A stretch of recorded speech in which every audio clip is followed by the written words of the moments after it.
I'm not expecting anything special in 2012 around December 21st.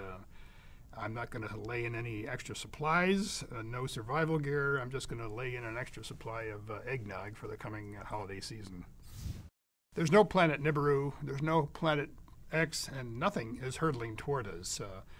But there have been claims on the internet that there is a planet called Nibiru, 4 times the size of the Earth, that's going to come close to the Earth or smack it in December of 2012. But there's no telescopic evidence. There's no evidence that it's perturbed any of the inner planets or the outer planets, which it would have to do if it were in an orbit around the sun. And so there's no evidence whatsoever. And as Carl Sagan pointed out many times, extraordinary claims require extraordinary evidence, and there's no evidence whatsoever for Nibiru. The Mayan calendar does not end in 2012. They have terms that they use for long periods of time, much like we have terms for long periods of time, like a decade, a millennia. The Mayans had something called the long count, which was 5,125 years long, and that's what's coming to an end on December 21st, 2012. But a new long count begins on December 22nd, 2012, much like our own calendar ends on December 31st, and a new calendar for the next year begins on January 1.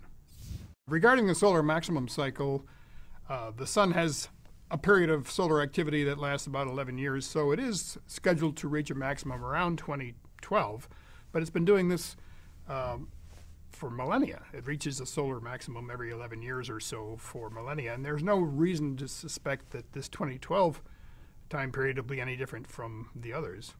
Now, as far as the Earth's magnetic field goes, there is, in historic time, pole reversals, north to south, south to north, but that sort of pole reversal of the Earth's magnetic field occurs on 400,000 year timescales, and it takes thousands of years for that change in polarity to take place.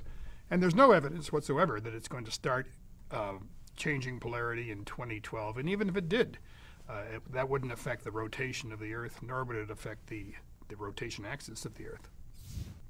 There are no planetary alignments in 2012. There won't be any planetary alignments for a couple of decades on either side of 2012. And even if there were, it wouldn't be in effect because the only objects in space that materially affect the Earth's motion are the sun and the moon. Folks have to be very careful when they get information on the web, and that goes especially for objects that are in near Earth space and are coming close to the Earth. We have a website called Asteroid Watch, which is backed with evidence and scientific method. If we put something out there, it's the truth. If you go to other websites and they're putting things out without evidence, without science, don't believe it. You have to be very careful where you go for your information.